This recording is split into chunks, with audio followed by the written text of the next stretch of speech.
Hi everyone, welcome to Sheffield United. Today I've got Andy and I've got John. How are you both today? That's good. Just about got over what happened at the weekend, but I'm sure we'll get into it. Yeah, it's been a busy couple of days. It's been quite hectic on Twitter. Quite a few voices. That's one way of putting it. Yeah, but yeah, we're getting there now. Looking forward to Birmingham already. Yeah, definitely. I watched the game on the actual TV on BBC2, whereas you both went to the game. So both of you will have a completely different opinion seeing the game live with you, like literally right in front of you. What did you think of the game? Like, how was the atmosphere at the ladies' ground? I'll start with you first, John. How did you find the game? The atmosphere is always brilliant. It doesn't matter if you're home or away. The Man United fans just bring all the volume, bring all the passion. I don't think we stopped cheering all the way through. I think obviously when we, last 20 minutes when you could kind of see that there was no way back, we were still singing, but maybe not as many of us were singing, but we were still singing. We just weren't as loud. But yeah, the atmosphere was great. And I think that's just what our home stadium brings. Leeds Sports Village, I think it's a real nice stadium. Compared to a lot of the stadiums out there, I think it is really nice. And where we stand behind the back of the dugout, we've been there since the first season, and it is. Everyone knows that if you want an atmosphere, you know where to look. We'll be at the back, standing up and shouting as much as we can. And is one of those people who shouts the loudest. And I mean, obviously, I know that you enjoy you enjoy every event that we go to, but unfortunately, the scoreline kind of hindered that a little bit. But yeah, it was one of those things, wasn't it, Andy? Yeah, I mean, I prefer LSV, to be honest. It sounds slightly cooler than Leeds Sports Village, but we can't change that, can we? So we'll just go with LSV. But yeah, no, I mean, we definitely gave it throughout the whole game. It actually really hurt. Like, this must be like the Rubicon you pass when you really become a proper fan, because it really hurt. It felt like a punch in the stomach. I mean, we'll obviously break into like why possibly it happened or what happened in the game, but I mean, one of the things that was good is, as I said, I still lost my voice. We were still shouting throughout the whole game. We supported the players. We all supported certain things out. We weren't uncritical on what was going on. But we definitely gave a strong atmosphere. And even at the end, when Emma Hayes, who, if anyone's seen stuff I've done on John's channel, I'm not a massive fan of, she actually did an interview and was sarcastically conducting us chanting at her. So she was doing that while she was waiting for her interview to start. So, everybody's aware of it. As John was saying, it's, there's a reason why Sky opened their WSL coverage that they've paid £4 million for with us at Reading on Friday night, because they know what we were going to bring and they know how different we are from any other team. 100%. When I was watching it on BBC Two, you could literally hear the atmosphere. The atmosphere was absolutely amazing. And I always see you both on the women's page, Man United women's page as well, pictured.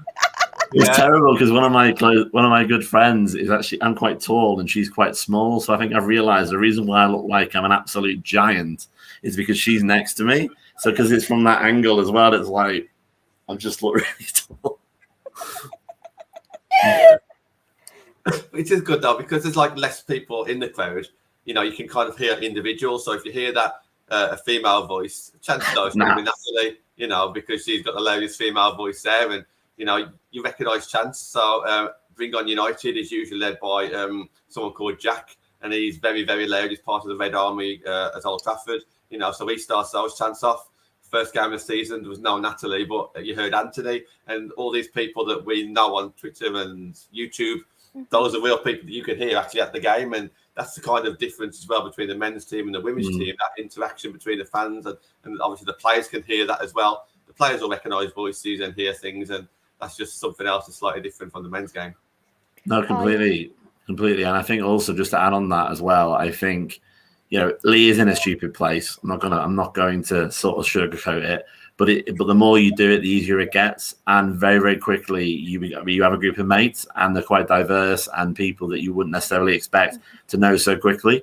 I mean, there's a guy that we both know that's come over from the men's side of Ulster United, and within 3 weeks he's got a lot of new mates. He was telling me that yesterday. So when you look at it on a map, and you might think, am I going to go to the first game? Is it worth it? you push through that initially, and then game 2, game 3, it'll fly. I can guarantee it. Mm-hmm. Yeah, I've got my first game. I've booked the tickets ready for Man United women versus Arsenal women. So I'm actually going to be at Lee Village Stadium on the day. So I'm really excited to go. I can't wait to see the atmosphere. It's going to be absolutely brilliant. And it'll be on the West Stand, I think I'm going to be sitting at. So I literally just cannot wait at all.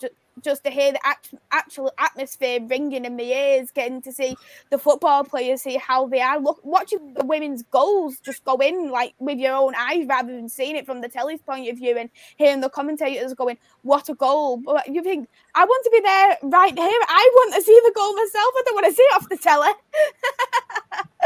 And you do see some good quality goals as well. Touchy subject for Andy, so I won't harp on about it. But because the goalkeepers, because females generally are smaller than males, then some of the goals that you see are fantastic. Because the goalkeepers don't have any chance of saving some of them. If they're in the top corner, you're a bit stuck. I won't let Andy go into too much detail, but obviously that was a bit of a sore point the other day. I tell you, if you ever watch some of John's stuff, he's different when he's not hosting. God, this is dangerous. Let's try again. But no, the other way of putting it is because it's slightly slower, because women are slightly slower than men. They have more skill time, so they can make better decisions in relation to making shots and place the ball possibly in a bit of a place, which makes it more difficult for some keepers to get there. Whereas it's mainly a lot of power involved, mainly with the men's game. Maybe that could be something, other way of looking at it, John. Sometimes, though, when you watch some men's goals, they don't even look like they've got no power in whatsoever. Especially when you look at the United game versus Aston Villa, none of them had power in whatsoever. So, you can definitely tell, though, especially the build-up for like the goals in the women's point of view, they are well thought out, they're well executed. I do think as well, like Ella Toone for one example, because she likes to get in like little pockets to try and score, and I think it's well thought out because not many teams really notice that, and it helps quite a lot. And I think when it comes to men's, they don't really think much about going into them small little gaps like Ella Toone does, and that's something what makes her stand out and what makes her look good for a false 9 for Manchester United. Yeah, you go on. Sorry, Andy. You coming after me. So Ella Toone's obviously been with us from day one. She's a huge fan favourite. We've seen her grow as a person as well as a player. Playing as a false 9, there's an argument there to be had. I think it worked really well for the first couple of games because we got the win. Slightly, obviously, we didn't win on the weekend just gone. So the debate there to be had. Even though she's listed as like an attacking player, she's not an out-and-out striker. She's more of a number 10, like a Bruno Fernandes kind of player. And she's fantastic in that position. We've seen her play on the right-hand side, and she comes in field. She's good on the right-hand side, but her best position is like that number 10 kind of role. And I will talk a little bit about Alessia Russo shortly, but she, for me, needs to be that focal point. And as you said, Maisie, she picks up those areas on the pitch in between the midfielders and the defence where, you know, he can get those spaces, and then she can feed through the attackers. Yeah, and I was going to say, I mean, she's just turned 23, and, you know, we feel like we've known her forever. And, you know, and you just got to look at the other side of Manchester, where today, you know, the manager's saying basically said our academy's shit. They're off the level in relation to for them in their injury crisis to bring them over. And one of the great things for Skinner is that, you know, at least he is starting to use some of the academy players like Carrie Thomas, which was a bit of a baptism in the fire, because I think we were about 6-1 down at that point, or 5-1 down. It was pretty much, you know, it says a lot to put her in. But yeah, going back with Ella Toone, I think, you know, we're discussing other areas that I think Skinner was basically presented with an option at the beginning of when he joined the club. Do you want to be weak in defence or weak in attack? And I think he chose to be weak in attack. I think he'll be the first to say she's not a false 9, but it's a very useful. It's not number 9. It's a very useful thing to say, because you can't say, you know what, we're screwed in attack. God help us, hopefully January we'll sort it. So it is kind of a bit of a bodge. but she's doing well. And yeah, as a player, she's developed so much, particularly since she's obviously got time with England and with the Olympics in summer. Mm-hmm. Yeah, that international breaks, both of them have been really useful for her, and she's got them goals as well for England, and that has definitely boosted her confidence on the pitch for when she comes back to Manchester, because she probably thinks, oh yeah, I've done it here in England, I've had that time in the Olympics. Maybe she didn't have that much game time in the Olympics, but knowing that she's got chosen for England, it gives her that little bit of a boost, as in, I want to do well, I want to continue this form, because if I continue this, I will be representing England again. I'll be potentially getting even more goals representing my country in, if that's the Olympics or if that's in the World Cup or the Euros. Yeah, just touching on that as well. It's just really good to see how the progression, because it's been very steady. It's not like she's come from one season, she's gone from there, then she's gone up there.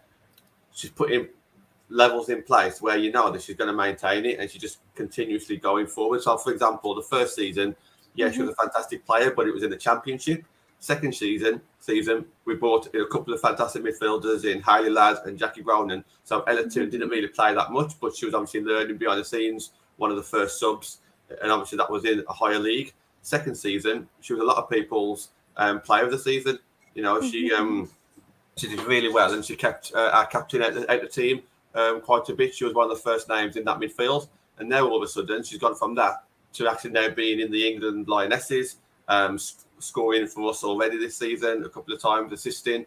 You know, she's gone from almost like an academy person, like at the age of say 20 when he first started, to now being a name where even if you don't follow Man United women, you'll know who Ella Toone is, and it's fantastic to see. Mm-hmm. I completely agree. I have a couple of questions on the game. Before I do that, I can see there is a couple of comments there, so I'll go through some of the comments. We have Connor here.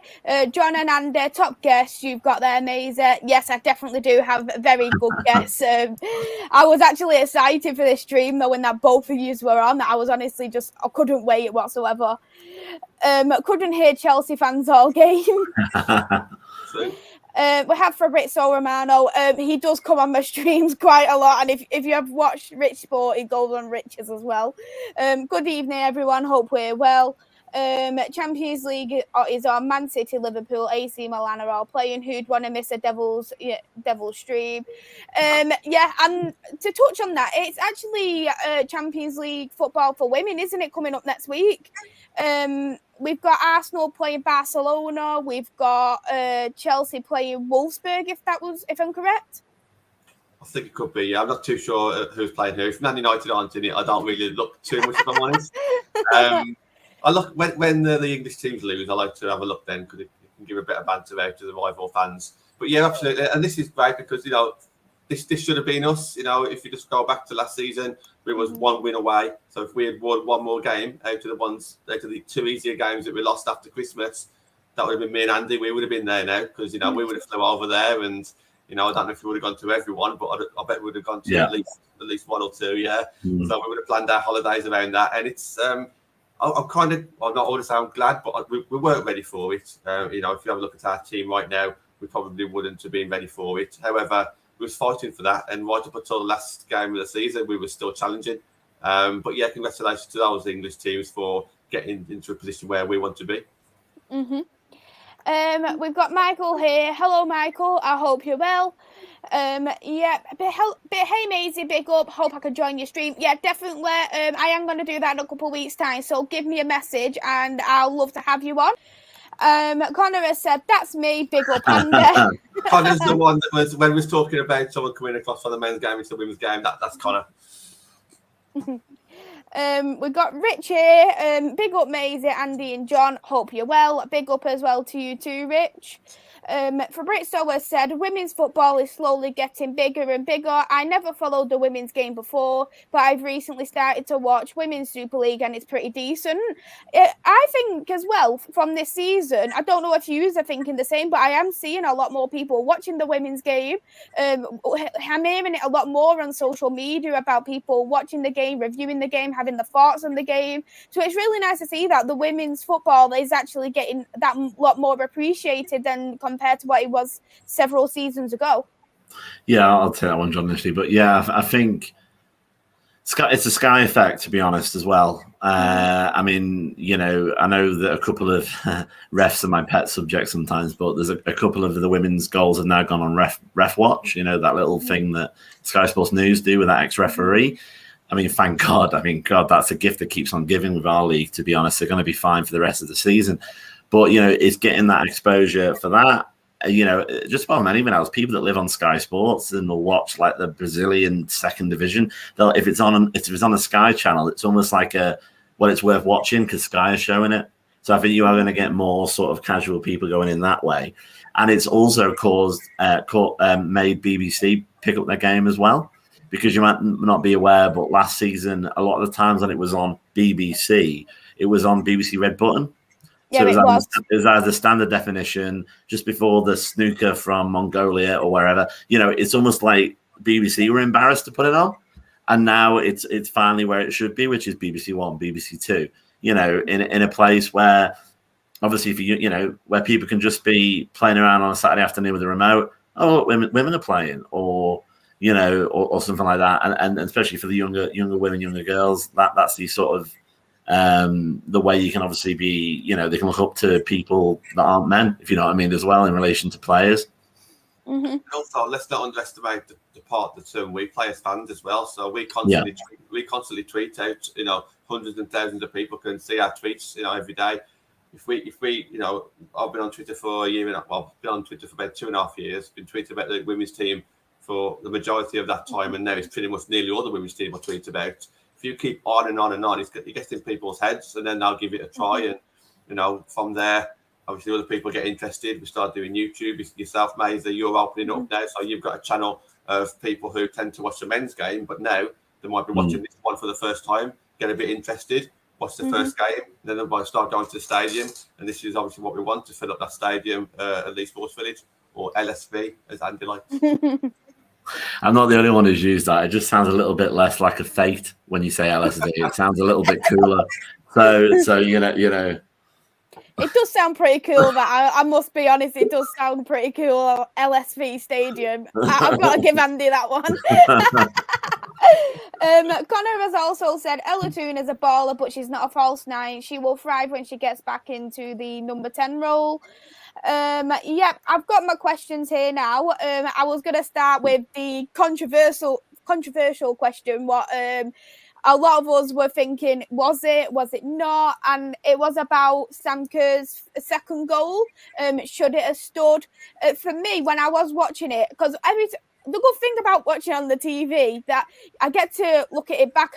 When I see a goal, I think, is it offside? I can rewind it about 2-3 times, thinking, yeah, is it offside? Is it not offside? But for me, I actually felt like it was offside, and I don't know how the goal really did stand, to be honest. What about you, Andy? What did you think? I know exactly how it stands, and the answer is Kirsty Dowell, the referee in the middle. But because she's not the best in the world, shall I put it that way? No, I mean, at the end of the day, we you know, there's many elements to that game that was wrong. I mean, actually, I only know of it because I saw that on Ref Watch, I believe. Like the actual game, you know, you said about the differences between being on the sideline and being on the TV. When it got to sort of being, you know, 2-3 down, it all kind of fell into a blur, and it was just painful. You know, to be in that situation. I mean, I think it was possibly offside as well. But I think once you've followed the women's game like we have, home and away, and seen the quality or lack thereof of referees that we have in the women's game, it's kind of like, to paraphrase the term, water is wet. You know, of course it was offside. You know, it's kind of what we're expecting at the minute, but that's a little bit of a pet peeve of mine, so I'll try and rein it in. What about you, John? Yeah, it was offside, but it's just one of those things where would it have made much difference? I think there's a couple of instances where the referee's decision was wrong and then it led to a goal. A couple of times she give a foul and she didn't. Yeah, that's right. Yeah, but that's not the reason why we lost. We're not going to turn around. Well, I'm not going to turn around and say that. You know, we were second best. Yeah, we were second best. But what I would say is those two instances both came at a very good time for Chelsea because they was on the back foot. So Alessia Russo scored, went to make it 3-1. We had a bit of momentum. She hit the bar. And then obviously Sam Kerr goes and scored and kind of puts the nail in the coffin, so to speak. The second Chelsea goal, where I haven't watched it back, but it was right in front of us. It looked like the decision went the wrong way.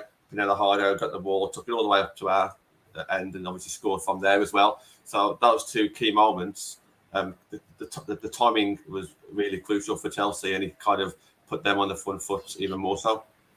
Yeah, I completely agree there.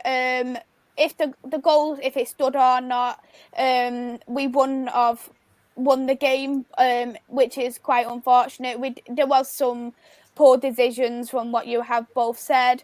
It is quite a shame, to be honest, and there was them times where we did have that bit of excitement, especially when we came out that second half. We were literally looking electric, even though we were 3-0 down. It's literally like we had all energy levels up, and I thought, wow, if we continue like this, especially when Russell got a goal, I thought, wow, we could potentially draw, or maybe we could get a last-minute fourth goal. So I was still optimistic myself when it come to that second half, and then when Russell obviously hit the bar, I was getting excited, still thinking, yes, we've still got it. But it's the aim of the game. You win some, you lose some, you draw some. But fingers crossed, we've got... it's Birmingham next, haven't we, on the weekend? So Sunday, yeah. We just look forward to the Birmingham game now and hope for that win yet again, because it's Birmingham away, Birmingham at their ground, isn't it? It is, and it's in the men's stadium, so it's at St Andrews as well, which is another one to tick off the list, I suppose. It makes a difference as well because it's a bigger stadium, so you haven't got that. With some, I mean, the other stadium they use, John knows the area very well, was terrible, and the pitch kept breaking apart. Hence why they've had to go to the men's stadium. But I'm glad that both their girls and our girls get a chance to play on that stadium. But it will be sort of in the corner a little bit again, but because that's where they put us. But we should hopefully be able to be heard on TV, I think. It's an important game, isn't it? We need to. Not only win, but we need to kind of get our confidence back a little bit, I would have thought. And I'm sure we will do. And we might be able to talk about that game a little bit later towards the end of the show. But it is massive, and that game can't come quick enough, really, just to kind of shake off the last result that we had. Yeah, Paul John's been my therapist the last few days. I've been talking to him. He's trying to help me work through my emotions following what happened on Sunday. He's had a few shows. It's my first one since then. That's why you can hear the negativity maybe still there a little bit. I remember when I was younger, when I was getting into football, I was thinking, why is everyone getting so upset all the time when we lose? But then when you become like a really hardcore football fan, you feel that pain, and you do feel like you want to cry, and you just want to lock yourself into a closed door, dark room. Just don't speak to me for a couple of days. That's how we feel. Yeah, it's interesting because again, I think it's good, as you say, when you have match fans on there, we can sort of say what the cameras didn't see. And we were watching. I was watching a lot of the team at the end of the game. When Jackie was subbed, she was really angry, which was great. That's exactly what I wanted to see. Not from being subbed, but from obviously maybe the performance of the team. She had a face like thunder. She sort of like sulked and sat down. But again, that would have been missed by the camera. At the end of the game, Skinner was actually quite angry as well. I think, which again, to be honest, I'm sure it was measured, but I think it shows to the fans that he wasn't happy with the loss. I know no one would ever think he was. And he definitely, he definitely was in a long conversation with Katie Zelem.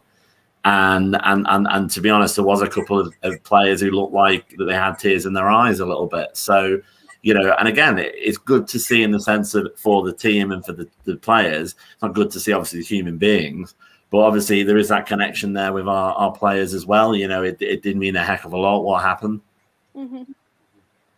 Yeah, I completely agree there. You could see Mark Skinner, he was very cross, and of course you would be very cross with the game, and you could see the ladies were devastated because it's a really big game to play Chelsea, knowing that the champions of the Super League, they came second place into the Champions League. So winning against Chelsea is like a big deal. It's like you class it as like a really big rival for the Women's Super League, and knowing that they are obviously that devastated, I completely agree with you there, and it just shows that they have that passion for the game, they love the game, and they just want to continue, they just want to win them games.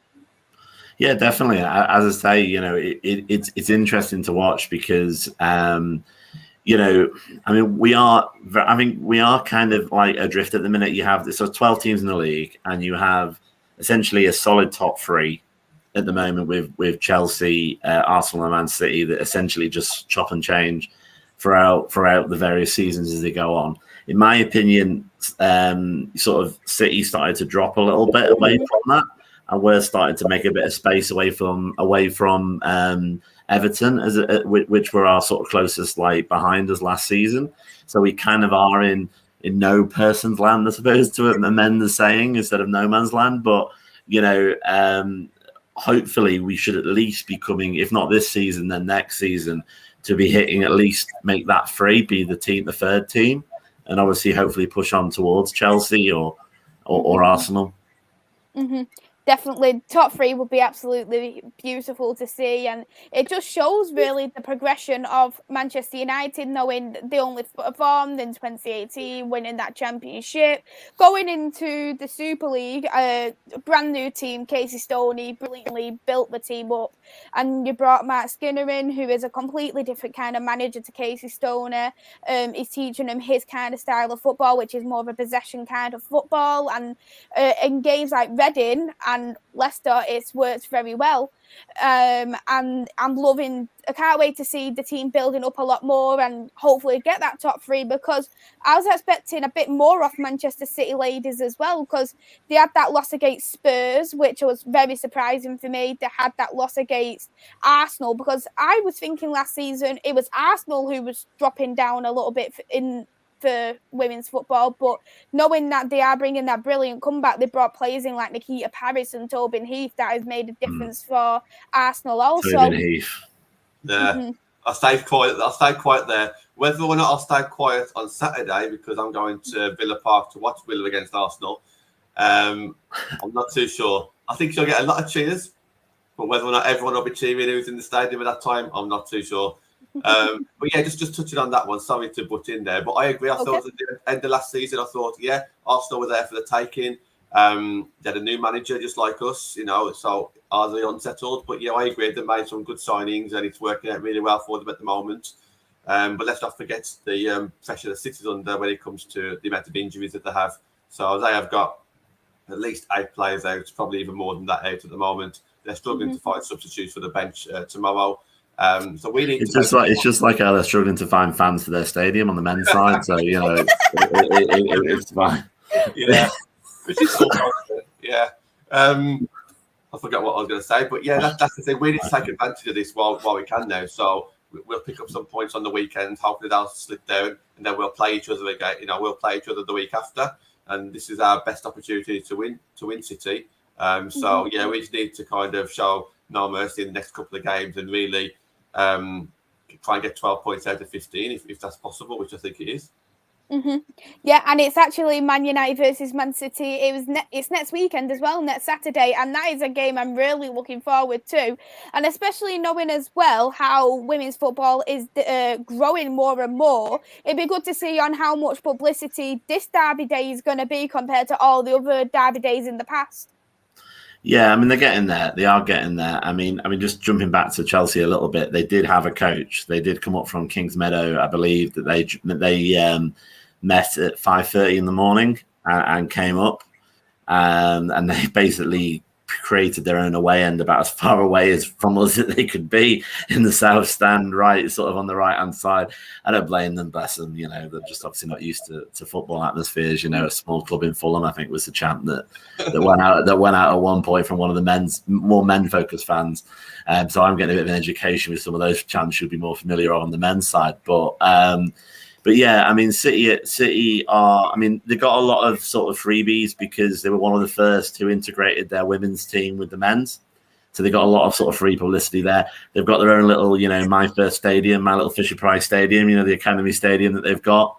So they got a lot of wins there. Whereas obviously United didn't have a team, and we used Lee and all that kind of stuff. But I think, yeah, I mean, hopefully in the next few years, I think, you know, it will become a bigger rivalry. It already is, to be honest, when we get there. I mean, it's hard to tell post-COVID, but pre-COVID, I think it was pretty much our best attended games was against City. The only problem is that the FA saw that, and then magically we kept drawing them in the FA Cup and the Conti Cup. And as much as I love hamburgers, if I had them every single day for 2 years, you know, or something, then I would probably not like them as much. And so they do have to become bigger events, you know, like in the men's game, it's a big event when, you know, United play City. And eventually it might even be at Old Trafford. You know, obviously some of the teams are using their men's stadiums now for these one-off events. So it might, you know, eventually go there, which would obviously make it a bigger event, but hopefully only when we could not fill it, because that's a bit too much, but when we could get a decent crowd there. Mm-hmm. Yeah. I'll go through a couple more of the comments because I can see that there is some more comments, and we'll go on to the second question.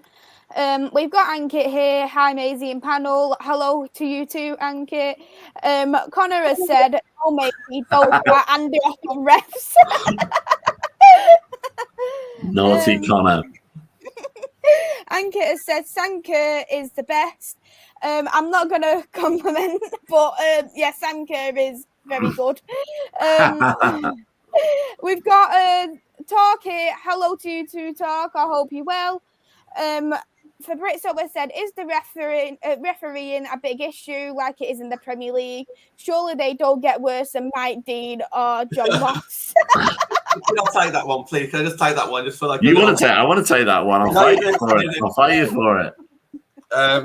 Go on. I'll be good, and I'll jump in a little bit at the end. Go on. Yeah, it is a massive issue because the levels are completely different. And I stole this fact off Andy, so I was going to say, but the level, am I right to say it's Conference League North kind of standards? Yeah, so the highest ref that we could get in the women's game is the National League. Yeah, but a lot of them can be as low as Vanarama North or Vanarama South. Yeah, depending on where you are in the country. So at the top level of women's football, those are the referees that we've got, and the referee that we had on when we played Chelsea a couple of 3 days ago, 2 years earlier, she gave a penalty for a handball, which came off. It was actually a headed ball a clearance away, but the referee thought that it hit someone's hand instead it actually hit the head. And that's just one instance. There's plenty of scenarios where the ball's gone over the line and we haven't seen it. We saw the offside, on Chelsea as well. There are issues, and it is worse than the men's game, and we haven't got any technology to back us up, and we probably won't have any technology in the near future either. I think the primary aim is to sort out the refs first, get the referee some training, back the refs a little bit, put some money into it. Where would you kind of see it going in the future, Andy? Right, yeah, I'm trying to be factual rather than emotional. Yeah, I think it was Mike Riley was there in the Reading game. Actually, I was going to say one of them actually was there watching the referees. I think he's another one that I'm sure Fabrizio would have nice things to say about. But no, I mean, just to build on what John's saying, every referee who referees a women's game gets £160 plus expenses for doing the game. Just as a comparison, your full-time Premier refs are salaried, so they get paid whatever they're doing. And I believe last time I checked, about a year ago, I think it was between 45 and 70 odd grand a year. So that's the difference, really. And I know we sort of touched on the fact that sometimes could be good to get into women's game because you can see sort of screamer goals a bit more frequently than you see in the men's.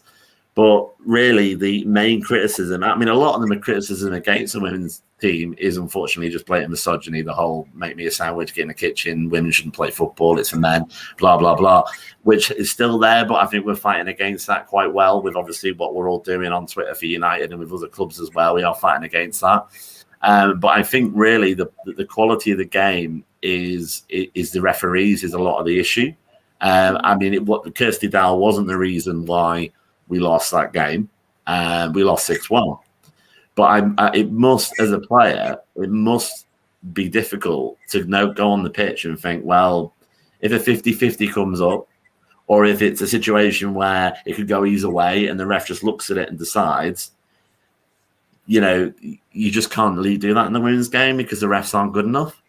And, you know, and time again, you know, to be fair to them, I've seen referees, you know, when we've, you know, casually pointed out something's happened on the sideline, look to their lino for help, and they look like they've seen a ghost because the lino is even less qualified than she is. So, you know, and I think one of the easiest solutions they could probably do is get a higher grade linos at least. Because you're right, if you want the main ref to be at that level because you can't afford more, at least you've got, like at work, you've got a more experienced colleague to sort of look to your right, and they might go, yeah, that's offside, or yeah, that might, yeah, what are you thinking? You know, because they've all got those sort of mics, haven't they? Rather than just leave it to some poor woman who looks like she's won a competition to ref what are the top games, you know, in the league that weekend, you know, United Chelsea. Yeah, and I think as well, especially with the refereeing being as it is and the women's game, I don't think VAR should definitely get involved right now. The referees do need to be tackled on. For me, maybe whoever is in charge of like the Women's Super League all come together and go like, right, let's do some kind of training. This is what is a foul. This is what not a foul. This is yellow card. This is a red card. This is what a head looks like. This is what an arm looks like. Yeah, there's a few that this is a handball. Yeah. Handball goes all the way to there. So, this is what they need to do. They need to give them basic rules to the referees, so it helps them a lot more in terms of the game style. Because especially once you've got bad refereeing, it's going to be bad VAR decisions as well. And at this moment in time, especially with women's football developing, getting bigger, I don't think there is going to be VAR. I probably say in the next probably at least 5 years, they probably won't bring VAR in. Completely agree, Maisie. To be honest, I completely agree. I think that. Yeah, there's a reason why when you first learn to drive, you get like a little micro or like a small car. If you were given like a lorry or you'd wrap it around the tree. And if some of our guys had, you know, VAR at the minute, I don't think they'd be able to turn the screen on. That, you know, they're not at the level to deal with technology properly. I think it's quite simple. It's incremental steps. You know, I still think professional women players in this country deserve better than Conference League referees. But I appreciate you can't go from that to having, you know, that Oliver dude or whoever, I don't even know the famous guys are anymore in the referee side. But maybe just make it at least League Two, you know, just one up, just give us something. And it will be incremental steps like that. And unfortunately, I think the most likely it's going to change is when Sky have got a game, maybe a cup game or something really important, and there's something ridiculously ludicrous and that goes all over the news as what? And they're going to be made to change it at that point. But yeah, I think, you know, I say I'm mad about it. I joke about it. You know, I hold the rest to account because I can't help it, because I'm passionate for our players, and because I don't really see why you have a professional league, you have Sky Sports, you have all these different things that they've spent a lot of money on, and then you have someone essentially who's getting paid the amount. If you had one of those, you see on TV where they go down the street and they ask people, "Can I just ask you a question? What do you think of this?" How much do you think a referee gets in the top level of the women's game? You go maybe $1,000 a game, or maybe they're about 20 grand a year or whatever. You know, if it's that, how much do you think it gets to get you to ref our little high school game next week? Oh, about £100 maybe. And that's why it hasn't moved on. And obviously, hopefully it will. But until then, I think that's something I'll keep pushing for. We've got Solo here as well. Big up, guys. Big up to you as well, Solo. Yes, Mazer. And he did also say long time John. And then Fabrizio has asked if you're a Millwall fan. No, John is not a Millwall fan. He is a Manchester United fan. I was going to say I might get in trouble, but no. I'll put it in the private comments. Jordan has said, "Hey Mazer," and we have got Scrumpy here. "Hey Maisie, great panel tonight." Gary here in the comments saying, "Hey Mazer," and Static here as well has said, "Hey Maisie and panel." I will go to my second question. It was about Millie Turner, because she did get injured, didn't she, on the Leicester game, which was quite unfortunate, because I do really love Millie Turner. She was one of the players, as well as Lauren James, when I started liking football, and also Ella too. She was another one for me who I did really love, and she was one of the first United women players I really did love as a player. She's very strong. She's a tall type of defender as well, and there's different, because like other defenders who we do have, they're not got that tall what she has, so it's a missing piece at the moment, I would have thought, especially for the Chelsea game, knowing that they are very strong on the ball as well, Kirby and Kerr, and she is out for roughly around 6 weeks from what I remember. What do you think, John? Do you think Millie was missed in the game? Millie is like such a likable person. Everyone loves Millie. I never heard one fan say anything bad about Millie. She was fantastic for us in the first season, fantastic for us in the second season, like our best centre back. Third season, I think Amy Turner just outshone pretty much everyone in that season. She's obviously now moved to America. But then this fourth season, she's got competition now. So Aoife Mannion's come in from Man City, doing really, really well. Another fan favourite now as well. Maria Thorisdottir is playing through, having the best time of her short Man United career so far. We didn't see much of her last season, but she's coming this season, doing really well. So, Millie Turner's got competition now. Was she missed for the game? I reckon she could have potentially started, because she started against Leicester. So she would have potentially started against Chelsea, which wouldn't have been a bad thing. I agree with those capabilities. She's a bit taller. Maybe not as physically strong as maybe the other two centre-backs. I'm not too sure about that. But what I would say is, when I think about Millie Turner, I think about she's always smiling. She's always happy with she's always with the crowd.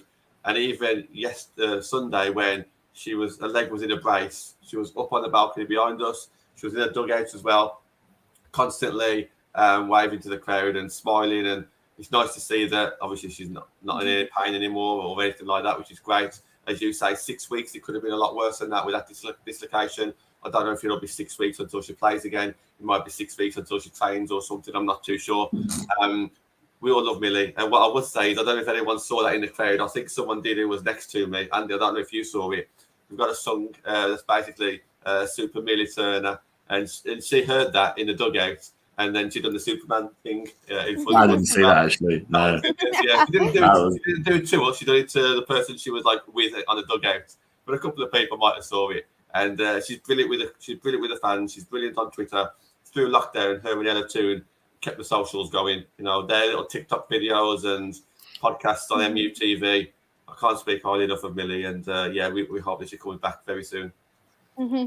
I've seen as well on the Man United women Twitter, you do see Millie on a lot of the TikTok videos as well, and I think it was on the coach and she was singing. It's just a really nice. You watch them and it just makes your day just watching Millie Turner on these videos, because you can tell that she's just a bubbly, down to earth girl, isn't she?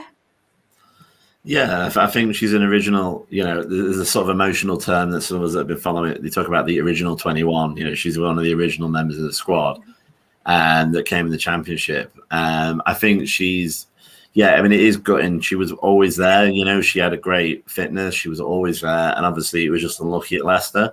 I mean, both me and John were at Leicester, so we both saw it happen live as well. And it was a difficult thing for the players, I think, to see. I mean, obviously that game went a lot better than Chelsea, but it's a different opposition. But there was a period of sort of 10, 15 minutes where their heads were a bit shaken, because I think especially with the women's team as well, it's more their friend. I mean, the amount of tweets on Twitter and sort of messages you see on Instagram and on various other social media, where they will literally refer to Millie as their sister.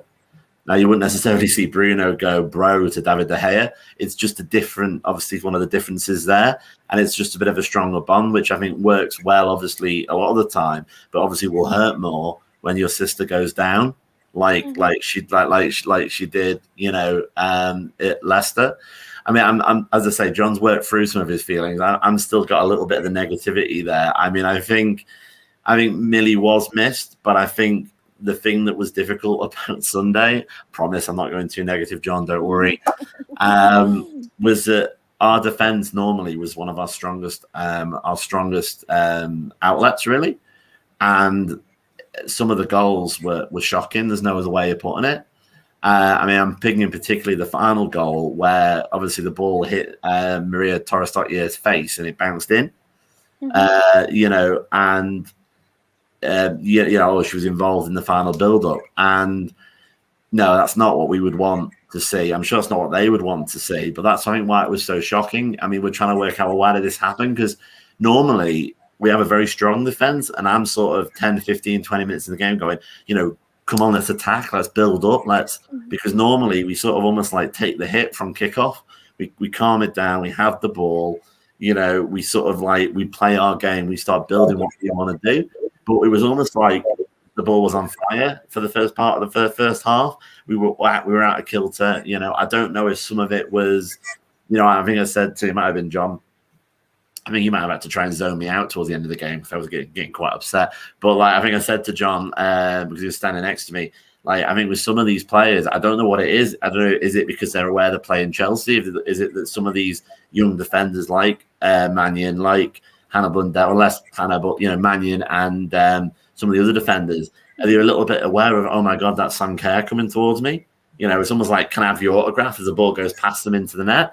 You know, and that's not what you would want. You know, you want to believe, you have to believe when you go onto a pitch that you can beat that team. And one of the more worrying things that I saw was when, you know, Katie Zelem, you know, well, I will name, had a very poor game.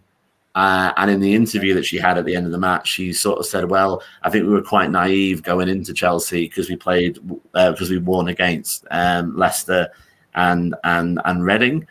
Well, maybe that was just heat of the moment thing, but I was like, well, it's not that you need to believe you could win. Are you saying you didn't think you could win from the first whistle? Because no wonder we were 6-1 down. But, you know, hopefully, and I'm pretty confident that Skinner will build from that. And I think, you know, we do need to believe, especially going against City, you know, obviously not this weekend, the weekend after. It won't be a long until we get Arsenal again in November. You know, we're going to have to believe that we can beat these players, you know, that we can beat these teams. Yeah, definitely. I completely agree with you there. If, for example, like you was Marc Skinner and you did look at that game, what would you say would be what you would work on for the next Chelsea game? I think it you know, it sounds really new age, and he's a little bit with his red wave and all this kind of business. But honestly, I think you do need psychologists in. I think a lot of it was that's Sam Kerr, that's Pernille Harder. She's the most highly paid women's footballer in England. You know, that's, you know, and I think there's an element of that going on. And I honestly think you know, he needs to get them to believe that you can actually win. Now, on paper, we were very weak compared to Chelsea, especially in relation to our attack. So it's possible that, like, factually, it was unlikely that we would. But I wasn't there. And what I reacted to with Zelem's interview was there is a thing like when a Birmingham plays us, so maybe that's why I'm aware of it in reverse. There's a bit of a like, well, you know, they're United, we're Birmingham, you know. Oh, well, we'll try again next time. And I never want this club to get like that. Like, you have to always believe you can win whoever they're playing against. But if I was Skinner, I would say you need to get, as I say, the belief in. I have now started having questions about Zelem again because, you know, last season she wobbled and she wasn't the first name on the team sheet. And that, in my opinion, is what your captain's got to be. It's got to be the first name on the team sheet. If you're hitting subs bench, you have to have a question. But then when she came in this season, she had a great pre-season and she did brilliantly in the first 2 games. So we're all allowed an off day. So that's the other side of the coin. But I would say, you know, what he would need to do is get that belief again. I think he did a bit of an ollie at one point. He was a bit slow with the substitutions as well.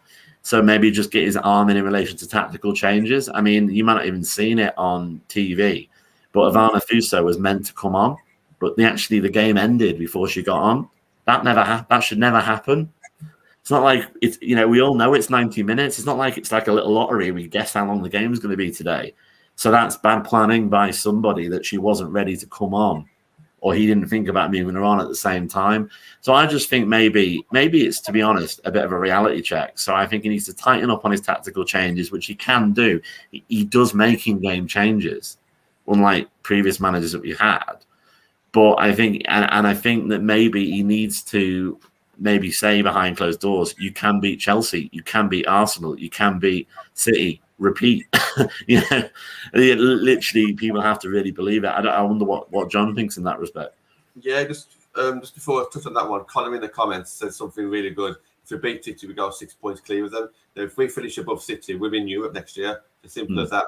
There's no way City's going to finish fifth. They'll be lucky if they drop out of the top three. So Connor's absolutely right there. We win Birmingham next week, which we should do.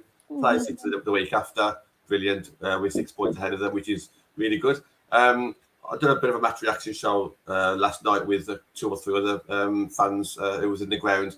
And I think in conclusions, we kind of summed up that we need Alessia Russo to start at the proper number 9 now.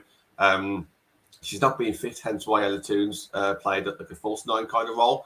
Completely get that, completely understand that. But if Russo's fit, she needs to play. The second one is we was very narrow. We didn't use the wings to our advantage as much as we could have done.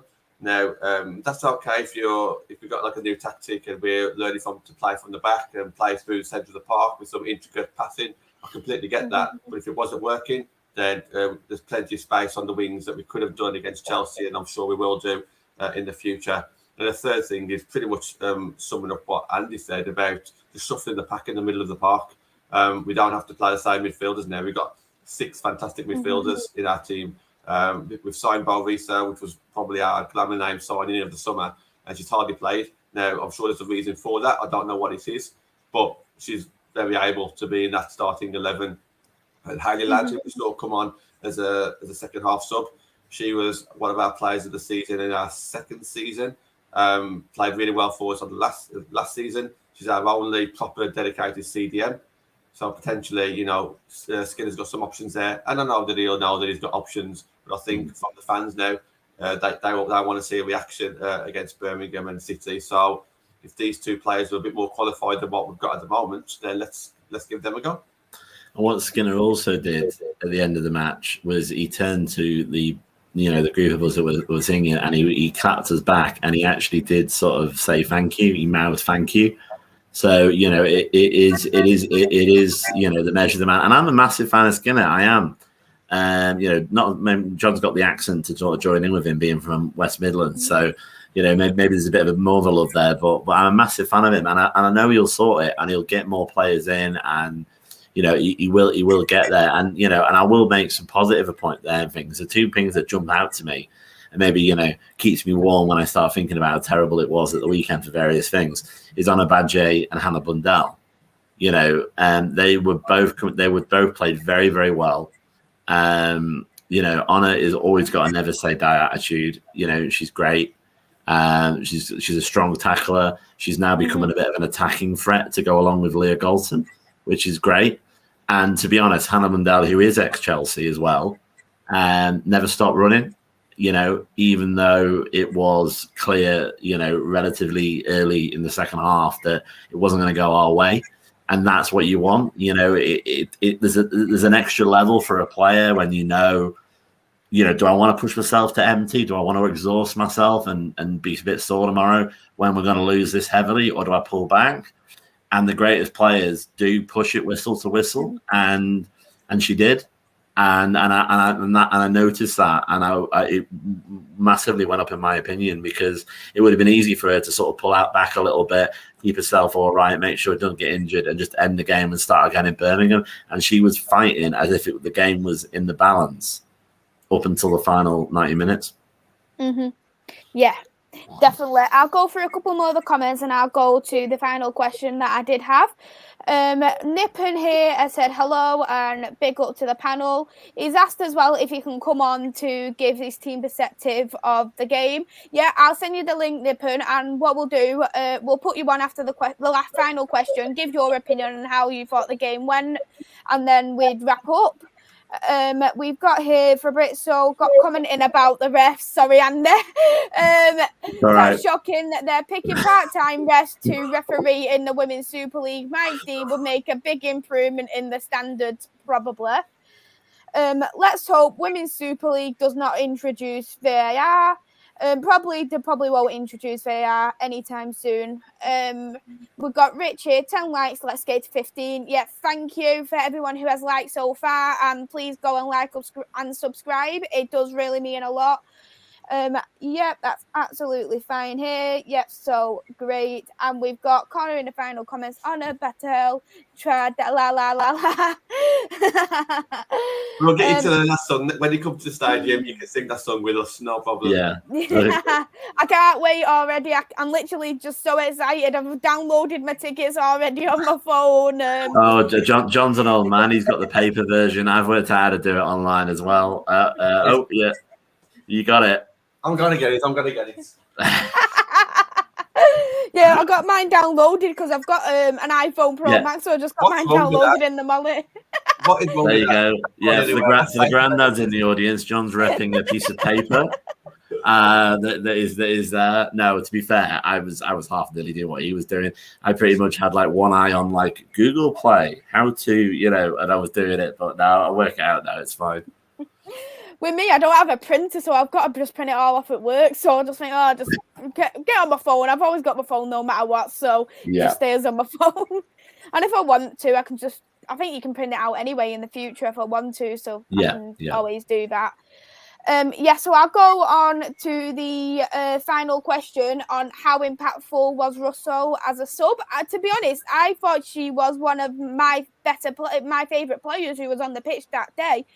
She come on and she made that impact like instantly for me. She got that goal assisted by Ella Toon. She obviously hit the bar, and I actually thought it went in. I was like, oh my God, what has happened? I literally almost thought it went in. And I think she brought that little bit of energy onto the squad for the second half, especially for the first bit of the second half. So I think she was really great. A choice from Mark Skinner to put her on as a sub. What are you thinking about that, Andy? Yeah, I mean, I could say, if I wasn't being nice, I could say you didn't really have many more other options either, because as I say, we're quite weak in attack. But yeah, I mean, I want to get, she's coming back to fitness, and I think we need to make sure, as United, that, that she gets everything she can to make that happen as quickly as possible. And I'm sure that's happening. I think the goal looks a bit scrappy, but it was a goal. Every striker will take it whichever way it happens. Obviously, as you say, it was very close hitting the bar. I mean, that was, I remember just sort of I actually started laughing when it hit the bar. Just like, it's just not going to happen today. I was just like, oh God, what's going on? What's going on? But again, I think, once she becomes, once she gets the ability to do a full half or to do the full game, she'll then hopefully become a bit of a leader as well, from the sort of attacking midfielder sort of front part. So you can end up with leaders across the pitch, and that'll hopefully help Skinner, implant his tactics a bit better as well, because you do need that focus. That obviously when you are playing only one striker, you do need, the clues in the name there. You're the only one. You do need to have that confidence as a player, and you need to understand what's going on. And I think, she will get them. Mm-hmm. How are you thinking, John? Are you feeling the same? 100%. Alessia joined us last season, and she kept Kristen Press out of the team for a long time until until Alessia got injured. Obviously, we've got high hopes for Alessia, and it's a shame because we've almost pinning every bit of hope on Alessia, because we've only got Martha Thomas to kind of compete with her, and Martha's currently got a leg in a brace. So we are relying heavily on Russo, which is fine. I'm sure she can do that. She done really well during the game, like you say, scored and hit the post. But it'll be interesting to see what our Chelsea friends thought. Just bring him in here. Was you kind of scared a little bit when Russo came on? Did you see a slight difference? Was you a little bit more worried, or maybe the thought of Russo scared you off? We had the game pretty much packed up by then. Yeah. Mm-hmm. Because we were 3-0 up before half time. Yeah. What did you think of the game, Nippon?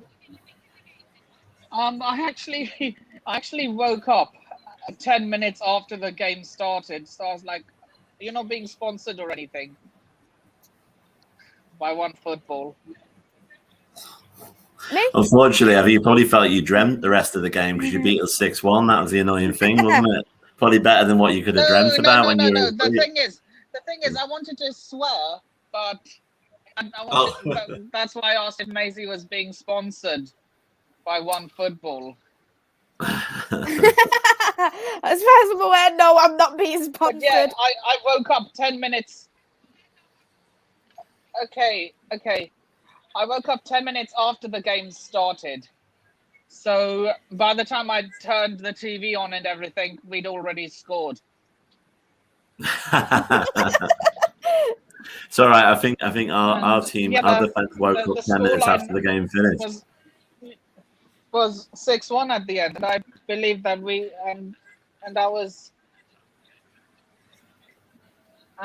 yeah, I feel we were the better team all around. And yeah, I feel in the WSL, I feel the race for the title is going to be between City, Chelsea, and United. Oh yeah, and Arsenal. Because really good. Oh, you won me over at the end there. I was thinking, where's Arsenal? I was thinking, are you not bringing up Arsenal because it's your rival? No, I'm talking about the women's team. Yeah, I know. Yeah, they're rivals in the women's team as well. Oh, okay. It's just happy, isn't it? As Chelsea and Arsenal. You played them first. But yeah, I hate to say it. I hate to say it. As a Chelsea fan, I really hate to say it, but that the Arsenal women's team is really good. They are really good, and especially this season, they are actually unbeaten so far, and they score quite a few goals as well. So there'll be amazing competition in the Super League, in my opinion. So I'm actually even more excited to see them as well. And I actually hope it's going to be the opposite way around, and it's going to be us who will get that victory against them, and if still got that unbeaten run, and we'll finish it. I really hope you do finish the unbeaten run. Mm-hmm. Because wasn't it you guys that finished Arsenal's unbeaten run before as well? We won. We did win. By the way, PSG are 2-0 up. Mm-hmm. And Messi just scored his first goal. Sorry, I'm keeping tabs of the game as well as streaming with you guys. Sure. But yeah, don't let the shirt color fool you. By the way, still a blue. You got a blue coat on, so you're half all right there, aren't you? Yeah. I've got a blue jacket on. There you go. There you go. You're covering it a little bit now, Nipper. Yeah. Well, I'm traveling through an area which actually has a lot of gooners there. So, yeah. But there are none on the train, as far as I'm aware of. I think it's funny with Birmingham on Sunday. I think there's going to be more United fans from Birmingham if we're not careful than Manchester with the Skinner Army, and we've got a few others, Connors from that sort of south area, the southwest area, I'm not going to Birmingham. I'm not going to Birmingham. I'm getting off at somewhere called Elstree and Boreham Wood. Mm-hmm. Boreham Wood. There you go. That's Arsenal's area, isn't it? For the women.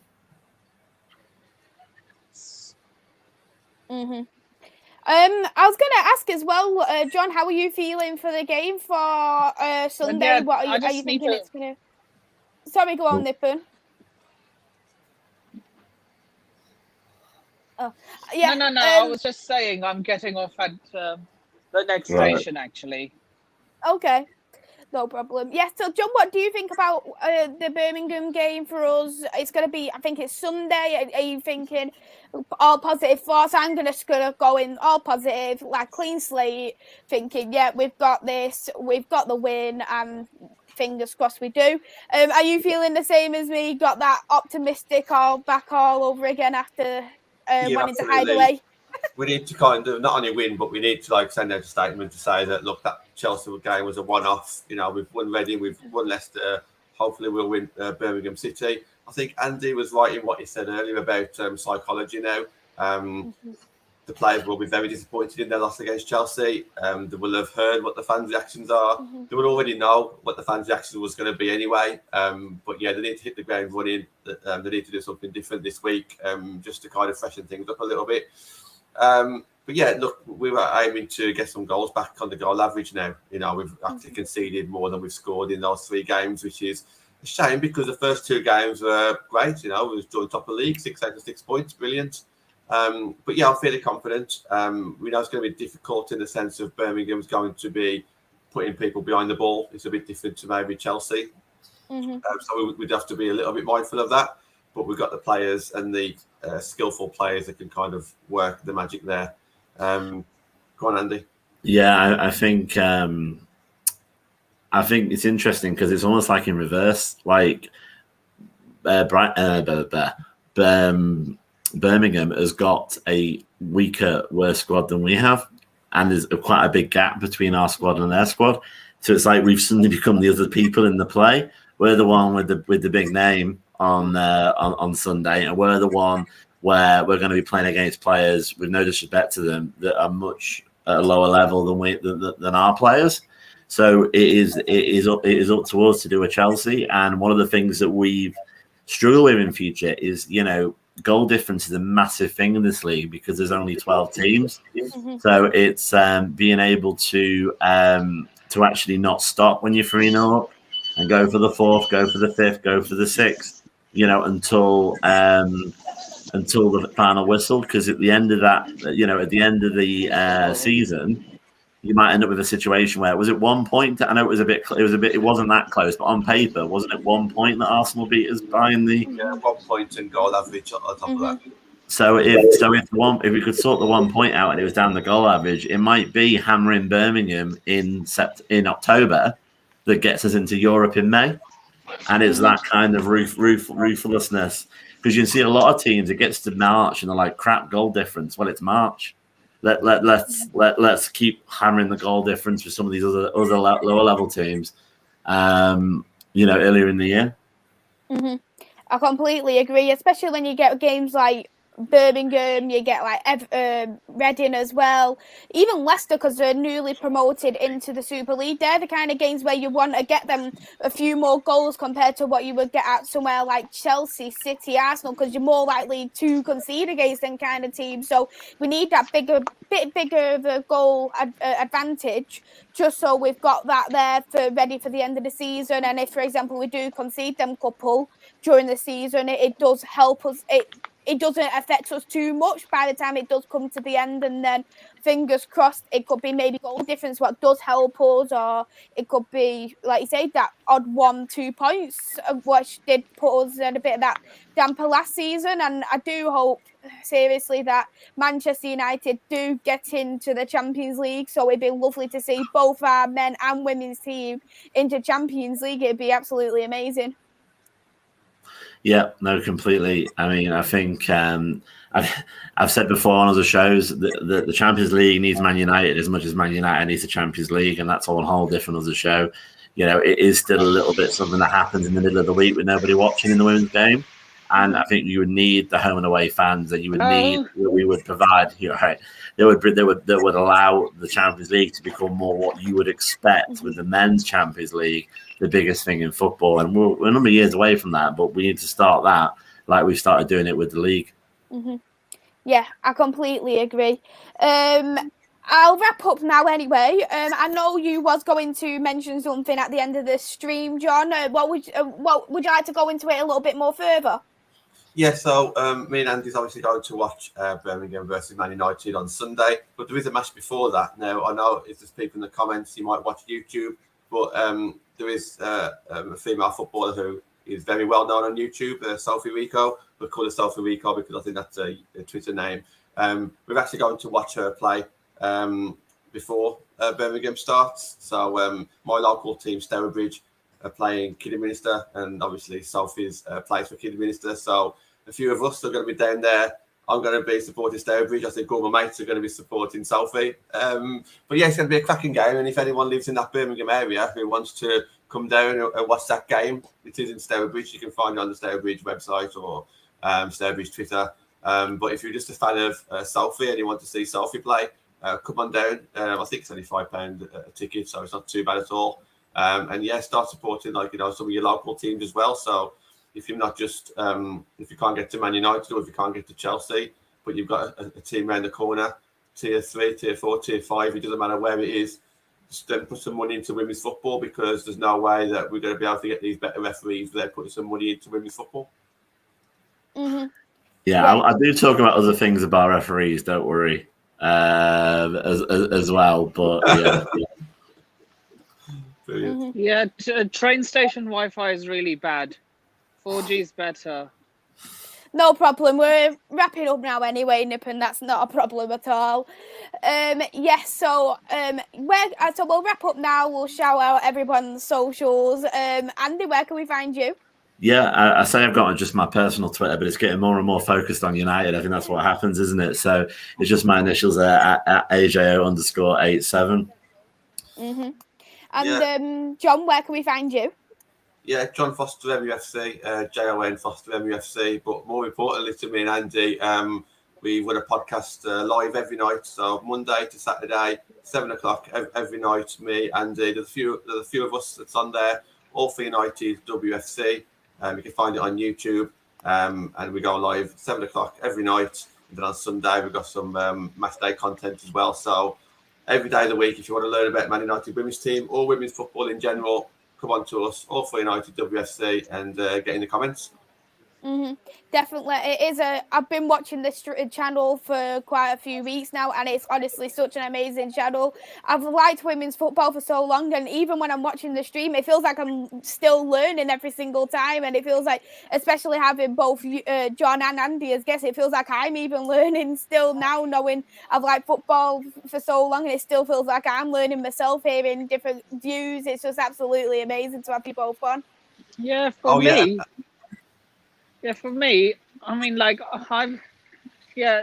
only started supporting, the only reason I support Chelsea is simply to be different from everyone else who was in my year. Like, everyone in my year supported a red team. They were either Liverpool, Arsenal, or Man United. So it's like, I grew up liking Frank Lampard. And that's where my love for Chelsea came from. Sure. Mm-hmm. Mm-hmm. What was you going to say as well, John? Yeah, no, just a bit of a shout out to yourself for two reasons. One, thank you for inviting us on. And I know it's a Man United dedicated channel, but it's great to see you talk about the women's team. I think, if more YouTube channels did that, it would be great. And secondly, don't forget that you're on our show on Friday night. I am. So, yeah, if you want to see more of Maisie, definitely get her on Friday, and I'm sure she's going to smash it because you're doing a great thing on here, I think. And keep doing what you're doing, and I'm sure you'll end up getting it completely focused on your life, like with us lot now as well. Just you can see in Arsenal in November, you'll be ended up at Boreham Wood before you know it, in the middle of the night. Trust me. I can't wait to come on your stream. I'm excited to go on. No. I was passing through an area called Brent Cross. Mm-hmm. Yeah. I don't know where Andy lives.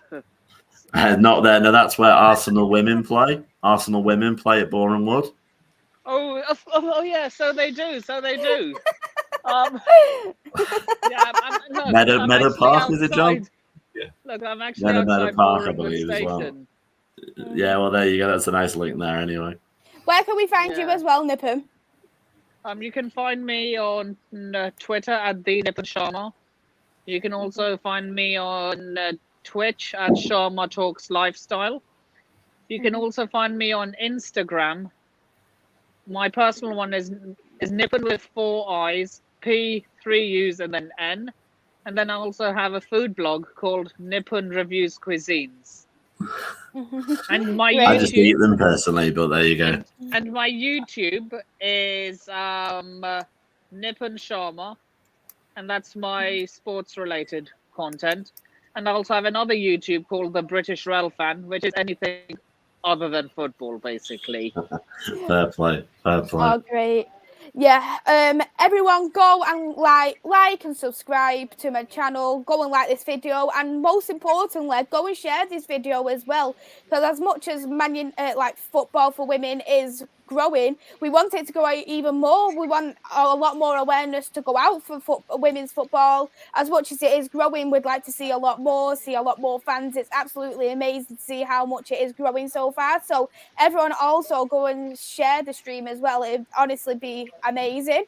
I'd like to say a big thank you to Andy, John and Nippon for all coming on. I'm super excited to come on Friday, All for United Women WFC. Everyone go and subscribe to that channel as well, and you can watch me there on Friday and watch everyone who is involved for All for United WFC on their Monday to Friday, as John said, at 7 o'clock. I will be doing our next stream. It will be on Friday. It isn't anything to sports related. It is something what I am going to be doing for the channel for the month. So definitely go keep your eye out on social media. I will reveal a lot more about that. It is more personal, but it's something that is very close to my heart, and I'm sure it'll be very close to a lot of people's hearts. So definitely keep looking into the social media. I'll reveal more about times, and you'll know a lot more about what I'll be doing for the channel for the October period on Friday. But until Friday, I will see you all soon. Goodbye. Yeah, right.